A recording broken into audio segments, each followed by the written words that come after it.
Gece uyumadan önce kapınızı ve pencerelerinizi 2 kez kilitlediğinizden emin misiniz?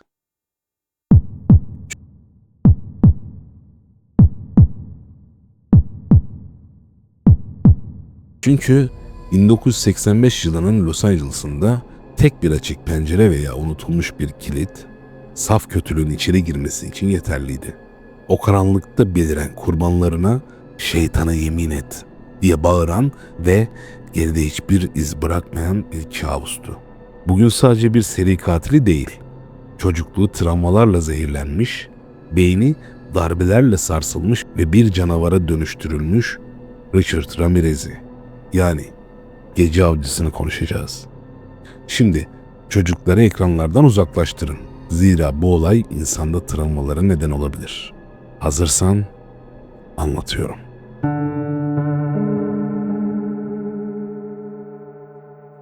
Richard ailesinin 5 çocuğundan biriydi ve babası eskiden Meksika'da bir polis memuru olan bir adamdı. Daha sonra Teksas'a taşındılar. Babası çalışkan biriydi ama öfke patlamalarına da eğilimliydi. Karısına ve çocuklarına sık sık fiziksel şiddet uygulardı. Richard henüz 2 yaşındayken kafasına ağır bir mobilya düştü. 5 yaşındayken ise okulda kafasına bir salıncak çarptı ve oracıkta bayıldı. O andan itibaren nöbetler geçirdiğini söylerdi. Dikkat ederseniz bu seri katillerin geçmişte 2 ortak nokta var: çocuklukta istismar ve devamlı şiddet. Ramirez'de ikisi de mevcuttu. Richard'ın ev hayatı çekilmez olduğu için vaktinin çoğunu kuzeni Mikel'in yanında geçirirdi. Mikel, Vietnam Savaşı'nda görev yapmış eski bir askerdi ve tam anlamıyla mahvolmuş bir adamdı. Richard'a savaşta yaşadığı korkunç şeyleri ve işlediği istismar suçlarını ballandıra anlatırdı. Hatta katlettiği kadınların dehşet verici halleriyle poz verdiği fotoğrafları Richard'a gösterirdi. Richard o zamanlarda sadece 10 yaşındaydı. Mikel ona insanları nasıl katledeceğini ve esir alacağını adeta bir ders gibi öğretirdi. 4 Mayıs 1973'te ise Richard hayatının geri dönülmez şekilde değiştiren o ana tanık olmuştu. Mikel karısını Richard'ın gözü önünde yüzünden vurarak katletmişti. Burada kısa bir araya gireceğim. Aşağıdaki abone ol butonuna tamamen ücretsiz bir şekilde bana destek olabilirsiniz. Daha sonra Richard kız kardeşi ve eniştesi Roberto ile yaşamaya başladı. Roberto ise bir röntgenciydi. Richard'ı yanına alır, geceleri komşularının pencerelerinden kadınları izlerlerdi. Richard'ın hayatı hep bir kötü yerden bir diğer kötü yere geçerek geçti. Ergenliğinde cinsel fantazilerini şiddetle bağdaştırmaya başladı. Bir otelde çalışırken oda anahtarlarıyla içeri girip misafirleri soymaya başladı. Bir keresinde ise bir kadını istismar etmeye çalışırken kocasının baskınına uğradı. Ancak çift eyalet dışında olduğu için mahkemeye gelmek istemedi ve suçlamalar düştü. Tabi bu cezasızlık da onu daha da cesaretlendirdi. 22 yaşında Teksas'tan Kaliforniya'ya taşındı. İlk bilinen suçu 10 Nisan 1984'te San Francisco'da 9 yaşındaki bir kız çocuğunu istismar edip onu katletmesiydi. Bu vahşi son ancak 2009'da DNA ile ona bağlanabildi. Sonra Los Angeles'a geçti. Haziran 1984'te 79 yaşında bir kadını evinde boğazına saldırarak vahşice katletti. 1985 Mart ayında saldırıları artık kontrolsüz bir hal almaya başladı. 22 yaşındaki Maria'yı vurdu.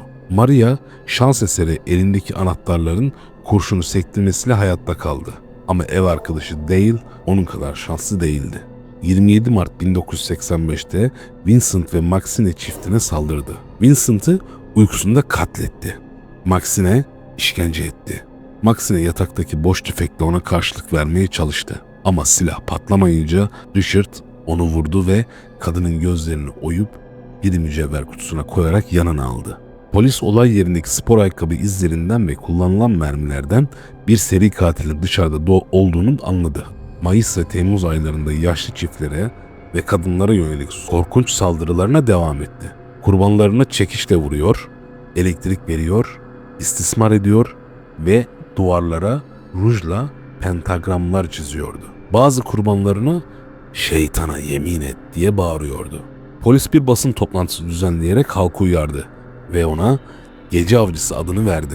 Richard bu haberleri büyük bir kibirle izliyordu. İz bırakan spor ayakkabılarını Golden Gate Köprüsü'nden denize attı Ancak 24 Ağustos'ta bir arabayı çalarken 13 yaşında bir çocuk arabanın plakasını ve modelini not aldı. Polis çalıntı araçta Richard'ın tek bir parmak izini buldu. Artık bir isim vardı ellerinde. Richard Ramirez. Fotoğrafı anında tüm medyaya dağıtıldı. 31 Ağustos'ta Richard otobüsten indiğinde her gazetenin manşetinde kendi yüzünü gördü. Paniğe kapıldı. Kaçmaya ve araba gasp etmeye çalıştı.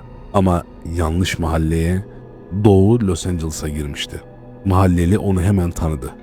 Polis gelene kadar onu demir çubuklarla dövüp etkisiz hale getirdiler. Mahkemede eline çizdiği pentagramı kameralara gösterip "Yaşasın şeytan!"